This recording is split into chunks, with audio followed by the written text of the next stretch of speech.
Casteism. दोस्तों 14 अप्रैल 1891 को मध्य प्रदेश के एक कस्बे माहू में जन्म हुआ भारत के एक महान नेता का। नाम था भीमराव रामजी अंबेडकर।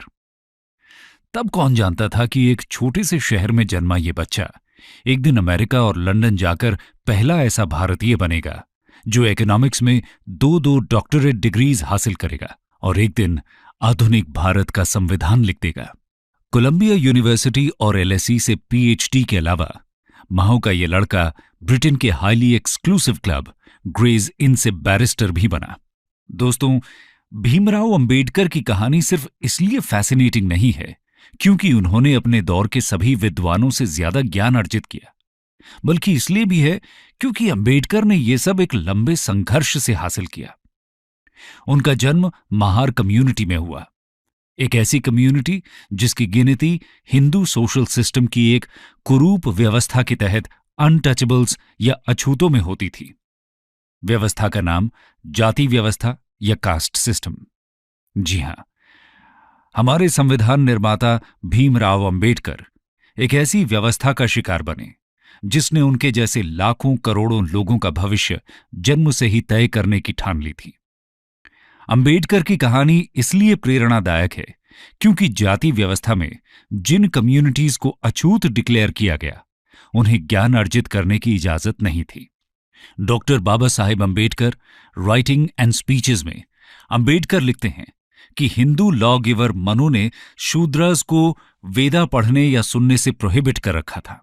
अंबेडकर कहते हैं कि गौतम धर्म सूत्र में तो शूद्र द्वारा वेदास को सुनने या रिसाइट करने पर कान में पिघला हुआ सीसा डालने या जीभ काटने जैसे एक्सट्रीम प्रिस्क्रिप्शंस भी थे।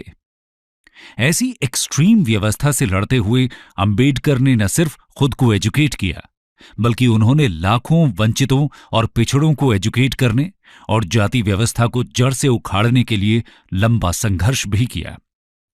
अपने इसी संघर्ष के चलते वो लाखों करोड़ों उत्पीड़ित समाज के लोगों के लिए भीमराव अंबेडकर से बाबा साहेब अंबेडकर बने।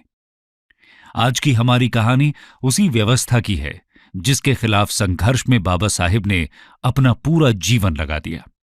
वो व्यवस्था जिसने करोड़ों दलितों और वंचितों को आज भी अपने बंधन में जकड़ रखा है।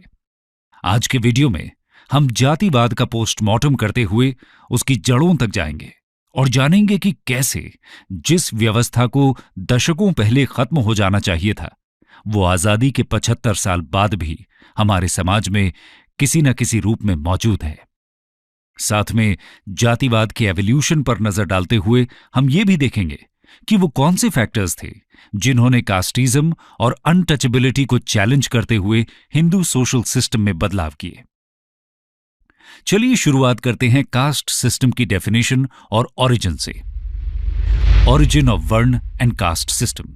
दोस्तों, जाति व्यवस्था के बारे में रफ आइडिया तो सबको है, लेकिन ये जितनी आसान लगती है उतनी है नहीं, और इसीलिए इसका एक साइंटिफिक एनालिसिस जरूरी है। जाति व्यवस्था को कई बार ऋग्वैदिक टाइम्स की वर्ण व्यवस्था से भी कंफ्यूज किया जाता है। इन थियोरी कास्ट सिस्टम वर्ण मॉडल के साथ इंटरलिंक्ड है, लेकिन इन रियलिटी उससे कहीं ज्यादा कॉम्प्लेक्स और अलग। खैर, वर्ण मॉडल एक ब्रॉड आउटलाइन है जिससे हम कास्ट सिस्टम को रफली समझ सकते हैं। वर्ण हिंदू सोसाइटी को 4 ऑर्डर्स में डिवाइड करता है, जिसमें ट्रेडिशनल प्रीस्ट्स और स्कॉलर्स यानी ब्राह्मण हायरार्की में सबसे ऊपर रखे गए, फिर वॉरियर ग्रुप यानी क्षत्रिय, उसके बाद मर्चेंट्स और ट्रेडर्स यानी वैश्य, और सबसे आखिर में पेजेंट, लेबरर्स और हायर वर्णास के सर्वेंट्स या फिर शूद्र। पहले 3 कास्ट्स को द्विजा यानी ट्वाइस बॉर्न कहते हैं, जो वैदिक रिचुअल उपनयना के बाद सीक्रेट थ्रेड पहनते हैं, लेकिन शूद्रस को यह अलाउड नहीं था। ओरिजिन की बात करें तो 1500 से 1000 BCE के बीच ऋग्वैदिक सोसाइटी में वर्ण की शुरुआत हुई, और तब इसका मतलब रंग या कलर था। इसका इस्तेमाल सबसे पहले आर्य और दासा के बीच कंपैरिजन के लिए हुआ। आर्य उन्हें कहा जाता था जो लगभग 1800 BC के आसपास सेंट्रल एशिया से इंडिया में आए, और दासा वो थे जो इंडियन सबकॉन्टिनेंट के ओरिजिनल इनहैबिटेंट्स थे। खैर, तब वर्ण डिविजन्स कास्ट जैसे रिजिड नहीं थे। धर्मशास्त्रज आइडियली वर्णस को प्रिस्क्राइब्ड ऑक्यूपेशन में रहने की हिदायत देते थे, लेकिन क्राइसिस में ऑक्यूपेशन चेंज अलाउड था, पर मेनली ब्राह्मण्स को। खैर, कास्ट का ओरिजिन लेटर वैदिक एज यानी 1000 से 600 BCE के बीच हुआ, जब वर्ण रूल्स जैसे ऑक्यूपेशनल रूल्स रिजिड होने लगे। वर्ण लार्जली कर्म पर आधारित था, लेकिन कास्ट में ऑक्यूपेशन हेरेडिटरी हुआ और यह वर्ण को कास्ट से अलग करता है। धर्मसूत्रज के हिसाब से इंटरवर्ण मैरिजेस या फिर वर्ण समकरा से जातियों का जन्म हुआ, पर इस थ्योरी की साइंटिफिक वैलिडिटी कम है। इनिशियली कास्ट में अनटचेबिलिटी नाम का सोशल ईवल भी नहीं था, जबकि कास्ट हायरार्की हमेशा से थी। अस्पृश्य या अनटचेबल वर्ड का पहला लिटरेरी एविडेंस 1st और 3rd सेंचुरी एडी में विष्णु धर्मशास्त्र में मिलता है। अनटचेबिलिटी के ओरिजिन की यह टाइमलाइन B.R. अम्बेडकर के असेसमेंट से भी मैच करती है।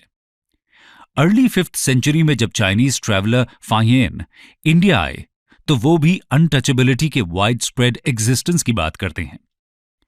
ये वो दौर था जब अनटचेबिलिटी रिजिड और एक्सप्लॉयटेटिव होने लगा था। खैर, चलिए अब वर्ण और जाति के अंतर को डिटेल में देखते हैं। वर्ण वर्सेस जाति। दोस्तों, वर्ण और जाति में कई अंतर हैं। जाति को ही इंग्लिश में कास्ट कहा जाता है। पहला डिफरेंस तो यह है कि वर्ण केवल 4 हैं, लेकिन जातियां अनकाउंटेबल।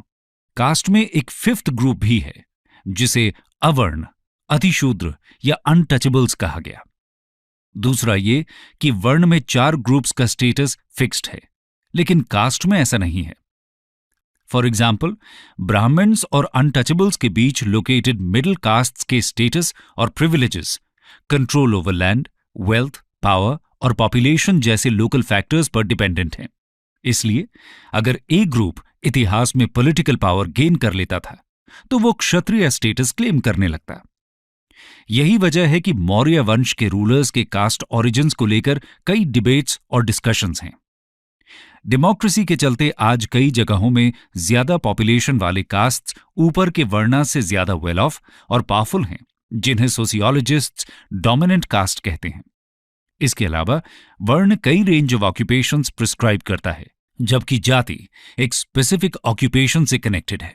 फॉर एग्जाम्पल, वर्ण व्यवस्था ये नहीं बताती कि कौन आयरन स्मिथ होगा या कौन कारपेंटर या कौन गोल्डस्मिथ। ये डिटेल्ड डिवीजन केवल कास्ट में है और इसलिए मल्टीपल ऑक्यूपेशंस करने वाले कास्ट्स एक ही वर्ण में हो सकते हैं। इसके अलावा वर्णास में ऑक्यूपेशन, एंडोगैमी और कॉमेंसैलिटी के रूल्स में लेस रिजिडिटी है देन कास्ट। खैर, कास्ट सिस्टम समाज की हर एक्टिविटी को रेगुलेट करने की कोशिश में ऑक्यूपेशन से लेकर किसके हाथ से पानी लेना है सब प्रिस्क्राइब करता है। इतना डीपली लोगों को कंट्रोल करने की कोशिश शायद ही किसी सोशल सिस्टम में हुई और इसीलिए कास्ट यूनिक है। यही रिजिड रूल्स जाति व्यवस्था के दामन या एक्सप्लॉयटेशंस का कारण भी हैं। तो चलिए समझते हैं जाति के एसेंशियल फीचर्स को। Features of cast system. दोस्तों, कास्ट का सबसे पहला फीचर है क्लोज्ड मेंबरशिप, यानी एक ब्राह्मण हमेशा ब्राह्मण ही रहेगा और एक शूद्र हमेशा शूद्र। शूद्र कितनी भी एजुकेशन या वेल्थ कमा ले, कास्ट सिस्टम में स्टेटस इंप्रूवमेंट इम्पॉसिबल है। अगला फीचर है एंडोगैमी। मेंबरशिप की एक्सक्लूसिविटी के लिए इंटरकास्ट मैरिज प्रोहिबिटेड है। अगला फीचर है डिफरेंशियल पनिशमेंट्स, यानी पनिशमेंट्स के रूल्स हर कास्ट के लिए अलग हैं। फॉर एग्जाम्पल, अंबेडकर कहते हैं कि अगर शूद्र अपर कास्ट वुमन के साथ अडल्ट्री करता है तो मनु उसे मृत्यु दंड प्रिस्क्राइब करते हैं, लेकिन यह बाकी कास्ट पर एप्लीकेबल नहीं है। अगला feature rigid division of labour और hierarchy in occupation. Occupation birth से डिसाइड होता है और ऑक्यूपेशंस में भी हायर स्टेटस और लोअर स्टेटस होता है। जैसे स्वीपिंग को हायर कास्ट्स पोल्यूटिंग मानते थे। ईटिंग प्रैक्टिस को लेकर भी रूल्स थे। फॉर एग्जाम्पल, ब्राह्मण्स के लिए नॉन वेजिटेरियनिज्म जनरली प्रोहिबिटेड है और अनटचेबल्स के हाथ से पानी लेना अपर कास्ट्स के लिए प्रोहिबिटेड है। सोशियोलॉजिस्ट्स कहते हैं कि सदियों की प्रैक्टिस से कास्ट एक इंडॉक्ट्रिनेटेड आइडियोलॉजी बनकर इंडियन सोसाइटी में घुस गया, जिसने कास्ट को आज तक जिंदा रखा है। इसी आइडियोलॉजी के चलते हर कास्ट अपनी एक्सक्लूसिविटी मेंटेन करती रही और सिस्टम पर बिलीव करती रही, बावजूद इसके कि कुछ कास्ट को इससे फायदा हुआ और कुछ के लिए यह जानलेवा साबित हुआ। कास्ट के मेंटेनेंस में कई इनफॉर्मल बॉडीज जैसे कास्ट पंचायत्स भी इन्वॉल्व रहीं, जो कुछ सोसाइटीज में इतने वायलेंट हैं कि रूल ब्रेकर्स को डेथ सेंटेंस ही दे देते हैं। खैर, अब बात करेंगे कास्टिज्म के सबसे खतरनाक पहलू अनटचेबिलिटी की, exploitation of Shudras and untouchables. दोस्तों, अनटचेबल्स को अर्ली टाइम्स में चंडालस जैसे नाम से जाना जाता था, जो फिफ्थ ग्रुप यानी अवर्ण का पार्ट थे। अंबेडकर उन्हें डिप्रेस्ड क्लासेस या दलित और गांधी इन्हें हरिजन्स बोलते थे। एडमिनिस्ट्रेटिव कन्वीनियंस के लिए गवर्नमेंट ऑफ इंडिया एक्ट 1935 से इन्हें शेड्यूल्ड कास्ट का दर्जा मिला। कॉन्स्टिट्यूशन ने शेड्यूल्ड कास्ट्स को एनलिस्ट करने की पावर प्रेसिडेंट ऑफ इंडिया को दी है। इस लिस्ट में वेस्ट बंगाल के बागड़ी और राजबंसी, महाराष्ट्र के महार, आंध्रा के माला और मडिका एटसेट्रा आते हैं। स्टिग्मा और डीह्यूमनाइजेशन की बात करें तो इसका एक एग्जाम्पल यही है कि एससीज के कास्ट टाइटल्स को ही कई बार स्लर की तरह यूज किया जाता था, जिसे SC/ST एक्ट ने अपराध डिक्लेयर कर दिया। इसके अलावा उन्हें कई बार डॉग्स और क्रोज से भी इक्वेट किया गया। अपस्तंभ धर्मशास्त्र के हिसाब से अगर कोई हायर कास्ट चांडाल से कांटेक्ट में आए, बात करे या देखे भी, तो उसे इमीडिएटली नहाकर, ब्राह्मण से बात करके और सन, मून और स्टार्स को देखकर खुद को प्योरीफाई करना चाहिए। मॉडर्न टाइम्स में भी ये चलता रहा। सोशियोलॉजिस्ट घूरे बताते हैं कि तमिलनाडु में शनार कास्ट को ब्राह्मण से 24 कदम और केरला में तीयंस को ब्राह्मण से 36 कदम दूर रहने की हिदायत थी। ये सिर्फ कुछ एग्जाम्पल्स हैं। असल में देश की 16% पॉपुलेशन के खिलाफ ऐसे डीह्यूमनाइजिंग रिचुअल्स और एक्ट्स की लिस्ट लंबी है। दलितों के साथ रेजिडेंशियल डिस्क्रिमिनेशन भी हुआ और उन्हें गांव से बाहर पुअर और अनहाइजीनिक कंडीशंस में सेटल किया गया। कई जगहों में मंदिरों में एंट्री पर बैन लगाकर उन्हें भगवान से भी दूर रखा गया। और तो और अनटचेबल्स की परछाई भी पोल्यूटिंग मानी गई और अपर कास्ट विलेजेस में उनकी एंट्री पूरी तरह बैन रही। हायर कास्ट्स द्वारा पहने जाने वाले आभूषण और कपड़ों पर भी एक्सक्लूसिव कंट्रोल था। जेफरी कहते हैं कि केरला की इड़वा वुमेन को बॉडी के अपर पार्ट्स में कपड़े रखना अलाउड नहीं था। कास्ट रूल्स के वायलेटर्स को एक्सट्रीम पनिशमेंट्स मिलती, जो आउटकास्टिंग, वायलेंस, किलिंग, लिंचिंग एटसेट्रा के रूप में थी। ये आज भी खत्म नहीं हुआ है। 2016 में गुजरात के ऊना में कुछ दलितों के खिलाफ वायलेंस की वीडियो रिकॉर्डिंग्स इसी कास्टिस्ट मेंटालिटी का रिजल्ट हैं। सेग्रीगेशन के बावजूद एससीज इंडियन सोसाइटी के इंटेग्रल कंपोनेंट थे, क्योंकि उनके बिना सोशल लाइफ और अपर कास्ट लैंड ओनर्स की लग्जरी सस्टेन नहीं हो सकती थी। खैर, जाति और अनटचेबिलिटी ने मिलकर भारत में मेरिट को डिस्ट्रॉय किया, जिसने ग्रोथ, डेवलपमेंट और इनोवेशन को नुकसान पहुंचाया। इस बंटवारे ने इंडियंस को इन्वेडर्स के खिलाफ एकजुट होने से भी रोका, जिसका फायदा अंग्रेजों ने भी उठाया। अब चलते हैं ब्रिटिश रूल के समय जाति में हुए बदलाव की ओर। Colonialism and caste system. दोस्तों, 18th और 19th सेंचुरी में जब वेस्टर्न आइडियाज और मॉडर्न इंस्टीट्यूशंस इंडिया में पेनिट्रेट हुए, तो कास्ट सिस्टम ने मैसिव चैलेंजेस फेस किए और चीजें बदली। ब्रिटिश राज ने एससीज को नए एवेन्यूज दिए, जो उनके लिए कास्ट से बाहर निकलने का पहला मौका था। इन नए एवेन्यूज में economic opportunities, access to education, westernization और पॉलिटिसाइजेशन जैसे फैक्टर्स थे। कॉलोनियलिज्म के साथ भारत में एंट्री हुई रेलवेज और इंडस्ट्रीज की, और बॉम्बे, कैलकाटा, मद्रास जैसे शहर एक्सपैंड हुए। इन सिटीज में नए जॉब्स की डिमांड बढ़ी। फैक्ट्रीज में वर्कर्स, शहरों की देखरेख के लिए manual labourers, drains, roads, buildings के कंस्ट्रक्शंस एटसेट्रा के लिए वर्कर्स की जरूरत थी, और शहर कास्ट के डिवीजन ऑफ लेबर को चैलेंज करने लगे। विलेजेस में अपर कास्ट लैंड ओनर्स के दमन से तंग आ चुके ओप्रेस्ड कास्ट्स प्रगति की उम्मीद में शहरों में गए और नई जॉब्स में शामिल हुए। कॉलोनियलिज्म ने मॉडर्न इंस्टीट्यूशंस की मदद से भी कई कास्ट ग्रुप्स की कंडीशंस को इंप्रूव किया। फॉर एग्जाम्पल, ब्रिटिश आर्मी में महार कम्युनिटी को जगह मिली। तमिलनाडु के नादर्स पहले टॉडी टैपिंग में थे, जिसे पोल्यूटिंग माना जाता था, लेकिन ब्रिटिश रूल में कई नादर्स टॉडी ट्रेड में घुसे और मिडलमैन और मनी लेंडर्स बनकर उन्होंने अपना सोशल स्टेटस चेंज किया। इक्वालिटी पर बेस्ड मॉडर्न लीगल सिस्टम ने भी कास्ट को चैलेंज किया, जिसका इस्तेमाल लोअर कास्ट लीडर्स ने बढ़ चढ़कर किया। लेकिन सिचुएशन कॉम्प्लेक्स थी। एक तरफ ओप्रेस्ड कास्ट्स के लिए शहर उम्मीद लेकर आया, लेकिन वहां भी उन्हें ऐसे ही जॉब्स मिले जिन्हें लेकर स्टिग्मा बरकरार रहा। इसलिए इकोनॉमिक अपॉर्चुनिटीज बढ़ी, लेकिन स्टेटस इंप्रूवमेंट सिर्फ कुछ ही का हुआ। कुछ शेड्यूल्ड कास्ट्स जो कॉटेज इंडस्ट्रीज, वीविंग और टैनिंग में थे, वो तो मैनचेस्टर की चीप मशीन मेड क्लोथ्स के चलते बर्बाद हो गए। खैर, मॉडर्न एजुकेशन के चलते कई सोशल रिफॉर्मर्स ने कास्ट और छुआछूत के खिलाफ लोगों को जागृत किया और ओप्रेस्ड कास्ट्स को एजुकेट किया। इस एजुकेशन के चलते ही सोशल रिफॉर्म मूवमेंट्स का उदय हुआ, जिसे हम आगे देखेंगे। सोशल रिफॉर्म्स और एंटी कास्ट स्ट्रगल। दोस्तों, भारत में कास्ट पर सबसे पहले अटैक्स रिलीजियस रिफॉर्म से हुए, जो एंशिएंट टाइम्स तक ट्रेस किए जाते हैं। बुद्धिज्म और जैनिज्म से लेकर हिंदुइज्म के भक्ति मूवमेंट तक सबने इक्वालिटी को प्रीच किया। संत रामानुज से लेकर निम्बार्काचार्य, चैतन्य महाप्रभु, कबीर इत्यादि का रोल इसमें इमेंस रहा है।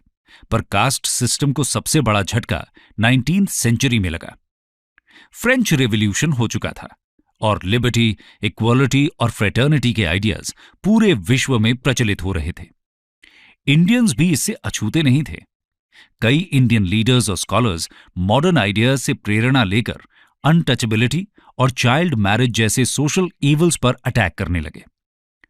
अर्ली रिफॉर्मर्स में ब्रह्मो समाज के राजा राम मोहन रॉय और महाराष्ट्र में प्रार्थना समाज और परमहंस मंडली एटसेट्रा इंपॉर्टेंट थे। Early leaders largely upper caste से थे, लेकिन सेकेंड हाफ ऑफ द 19वीं सेंचुरी तक मॉडर्न एजुकेशन नॉन ब्राह्मण्स तक पहुंची और तब उन्होंने एंटी कास्ट मूवमेंट्स को लीड किया। अर्ली 19वीं सेंचुरी में सेंट्रल इंडिया में सतनामी मूवमेंट के तहत गुरु घासीदास ने लेदर वर्कर्स और 1860s में बंगाल में हरिदास ठाकुर ने मटुआ सेक्ट के तहत चांडाला कल्टीवेटर्स के अपलिफ्टमेंट पर काम किया। लेट 19वीं सेंचुरी में केरला में एडवाज कास्ट के श्री नारायण गुरु भी कास्ट के खिलाफ जंग छेड़ चुके थे, जहां उन्होंने one cast, one religion, one God for human kind का नारा दिया। इन सभी ने लोअर कास्ट को कास्ट ऑपरेशन के खिलाफ बोलने का सेल्फ कॉन्फिडेंस दिया। ओप्रेस्ड कास्ट लीडर्स में सबसे ज्यादा इन्फ्लुएंशियल और वोकल शायद ज्योतिराव फूले थे। उन्होंने ब्राह्मण्स के डोमिनेंस को चैलेंज करने के लिए उन्हें आउटसाइडर डिक्लेयर कर दिया और ओप्रेस्ड कास्ट को इंडिया का ओरिजिनल इनहैबिटेंट बताया। फूले ने कहा कि इंडिया के बाहर से आए अपर कास्ट्स ने इंडिया के ओरिजिनल लोगों को ऑप्रेस कर अपना दबदबा कायम किया है और इसीलिए अगर अपर कास्ट्स इक्वालिटी को नहीं मानते तो भारत की धरती पर उनका कोई अधिकार नहीं है। फूले ने अपनी किताब गुलामगिरी में ओप्रेस्ड कास्ट्स की तुलना अमेरिकन स्लेवरी से की और जातिवाद के खिलाफ सत्यशोधक समाज की स्थापना की। फूले का इंपॉर्टेंस इसलिए भी है क्योंकि वो 20वीं सदी के कुछ महान एंटी कास्ट लीडर्स जैसे अंबेडकर और पेरियार के प्रेरणा स्रोत भी थे। 1925 में साउथ इंडिया में पेरियार ने कास्ट के खिलाफ सेल्फ रिस्पेक्ट मूवमेंट लॉन्च किया। इसके तहत पेरियार ने इंटरकास्ट मैरिज और बिना ब्राह्मण प्रीस्ट के मैरिजेस को नॉर्मलाइज कर साउथ इंडिया में ब्राह्मण मोनोपोली को कमजोर किया। इसके अलावा साउथ में टेम्पल एंट्री मूवमेंट भी पावरफुल हुआ, जो 19वीं सेंचुरी में अरुविपुरम मूवमेंट और 20वीं सदी के वाइकोम सत्याग्रह और गुरुवयूर सत्याग्रह के रूप में दिखा। आंद्रे बेत्ते के मुताबिक एंटी कास्ट मूवमेंट में पॉलिटिकल स्ट्रगल की शुरुआत सबसे पहले 1916 में तमिलनाडु में जस्टिस पार्टी से हुई, जिसने सिविल सर्विसेज में ब्राह्मण मोनोपोली को काउंटर करने के लिए रिजर्वेशन इंट्रोड्यूस किया। नेशनल लेवल पर महात्मा गांधी ने 1932 में हरिजन सेवक संघ की स्थापना कर अनटचेबिलिटी को अटैक किया और दलित अपलिफ्टमेंट पर जोर दिया। इसी दौर में अंबेडकर का भी राइज हुआ, लेकिन गांधी और अंबेडकर के बीच डिस्प्यूट्स थे। अंबेडकर कास्ट के कंप्लीट इरेडिकेशन की बात करते थे, लेकिन गांधी का फोकस सिर्फ अनटचेबिलिटी पर था। अंबेडकर चाहते थे कि दलित्स को सेपरेट इलेक्टोरेट मिले ताकि दलित खुद अपनी आवाज पॉलिटिकल प्लेटफॉर्म्स में उठा सकें, लेकिन गांधी को लगता था कि यह हिंदूज को डिवाइड करेगा। इसलिए जब 1932 में British prime minister Ramsay MacDonald ने दलितों के सेपरेट इलेक्टोरेट की बात की तो गांधी फास्ट पर बैठ गए। कॉम्प्रोमाइज के तहत पूना पैक्ट साइन हुआ और सेपरेट इलेक्टोरेट की जगह रिजर्वेशन आया, जो आज भी जारी है। अब समझते हैं इंडिपेंडेंस के बाद के कास्ट सिस्टम को। Caste and casteism in post independent India.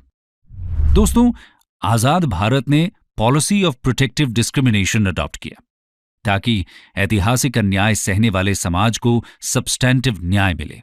संविधान निर्माता जानते थे कि एक अनइक्वल सोसाइटी में फॉर्मल इक्वालिटी इनइक्वालिटी को और बढ़ावा देगी। यानी कि भले ही संविधान ने कंपेटिटिव एग्जाम्स के लिए हर कास्ट को इक्वल अपॉर्चुनिटी दे दी हो, लेकिन रियल सेंस में इक्वालिटी तब तक नहीं होगी जब तक उस कंपटीशन में बैठने वालों का सोशो इकोनॉमिक कंडीशन सिमिलर न हो। हजारों सालों से ऑपरेशन झेल रही जाति के लोगों को अगर प्रिविलेज्ड हाई कास्ट के लोगों के साथ एग्जाम में बिठा दिया जाए तो ये ट्रू सेंस में इक्वल कंपटीशन नहीं है। इसके अलावा खुद भी जाति व्यवस्था को झेल चुका एक ओप्रेस्ड कास्ट नेता ओप्रेस्ड कास्ट के हिसाब से बेटर डिसीजन ले सके, इसके लिए पॉलिटिक्स में भी रिप्रेजेंटेशन जरूरी था।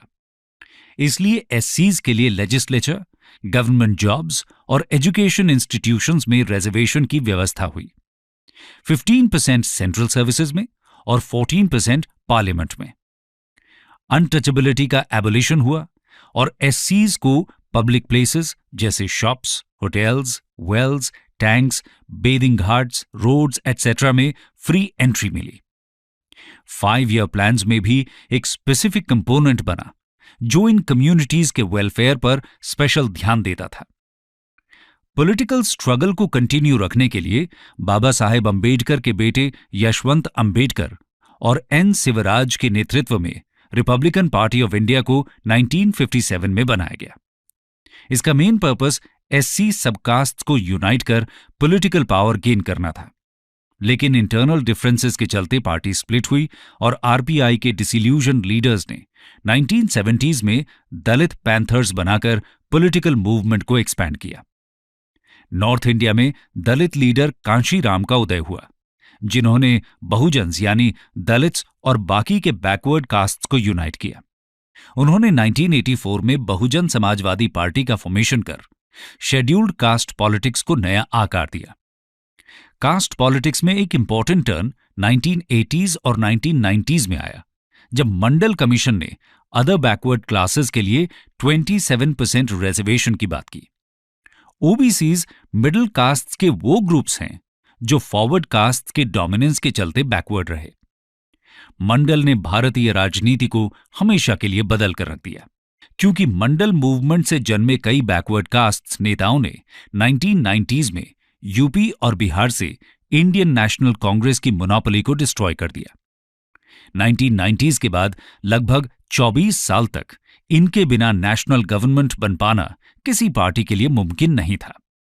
सोशियोलॉजिस्ट्स कहते हैं कि भले ही जाति व्यवस्था पिछले 200 सालों में कमजोर हुई, लेकिन caste as an identity democratic politics के चलते स्ट्रेंथन हुई है, जिसका असर कास्ट बेस्ड वोटिंग बिहेवियर में दिखता है। कुछ सोशियोलॉजिस्ट ये भी कहते हैं कि भले ही दलित और बैकवर्ड कास्ट मूवमेंट्स ने ओप्रेस्ड कास्ट्स को एम्पावर किया, लेकिन जातिवादी आइडियोलॉजी पूरी तरह से खत्म नहीं हुई है। शायद यही वजह है कि आए दिन हम दलितों के खिलाफ वायलेंस, ऑनर किलिंग्स एटसेट्रा की खबरें सुनते हैं और एनसीआरबी की रिपोर्ट कास्ट बेस्ड वायलेंस में राइज की ओर इशारा करती है। ऊना वायलेंस से लेकर हाथरस रेप केस तक कास्ट बेस्ड ऑपरेशन चर्चा में रहे। यूनिवर्सिटीज में भी अनटचेबिलिटी मॉडिफाइड फॉर्म्स में दिखती है। 2016 में हैदराबाद यूनिवर्सिटी में रोहित वेमुला के सुइसाइड ने इंस्टीट्यूशनलाइज्ड कास्टिज्म पर डिबेट शुरू किए। इंटरकास्ट मैरिज जैसी प्रैक्टिसेस आज भी टैबू हैं। अर्बन सेंटर्स में भी कास्टिज्म खत्म नहीं हुआ है। मैनुअल स्कैवेंजिंग पर 2013 में लगे बैन के बावजूद आज भी न्यूज रिपोर्ट्स मैनुअल स्कैवेंजिंग के एग्जिस्टेंस की बात करती हैं। एससीज 16% पॉपुलेशन के बावजूद केवल 9% एग्रीकल्चरल लैंड ओन करते हैं, जबकि 22% फॉरवर्ड कास्ट्स लगभग 41% लैंड ओन करते हैं। प्राइवेट सेक्टर एक ऐसी अपॉर्चुनिटी बन के आया था जिनसे उम्मीद थी कि वो रिक्रूटमेंट्स कास्ट बायसेस की जगह मेरिट के बेस पर करेंगे। लेकिन Indian institute of Dalit studies के खालिद खान कहते हैं कि कॉर्पोरेट के नेटवर्किंग और रेफरेंसिंग के चलते वहां भी ओप्रेस्ड कास्ट काफी कम हैं। इकोनॉमिस्ट सुखदेव थोराट कहते हैं कि प्राइवेट सेक्टर में एक college educated lower caste job applicant higher caste के कंपैरिजन में फार लेस सक्सेसफुल हैं। दोस्तों, ये फैक्ट्स बताते हैं कि पिछले 200 सालों में कास्ट सिस्टम चेंज तो हुआ, लेकिन उसके रेमिनेंट्स आज भी हैं। यानी कास्टिज्म के खिलाफ लड़ाई खत्म नहीं हुई है। एक बेहतर समाज की संकल्पना को साकार करने के लिए जरूरी है कि ये आउटडेटेड व्यवस्था जल्द से जल्द इरेडिकेट हो, ताकि हम इंक्लूसिव ग्रोथ, इनोवेशन और डेवलपमेंट की तरफ बढ़ें, जहां सब इक्वालिटी ऑफ अपॉर्चुनिटी और अपने अधिकारों को रियल सेंस में एंजॉय कर सकें।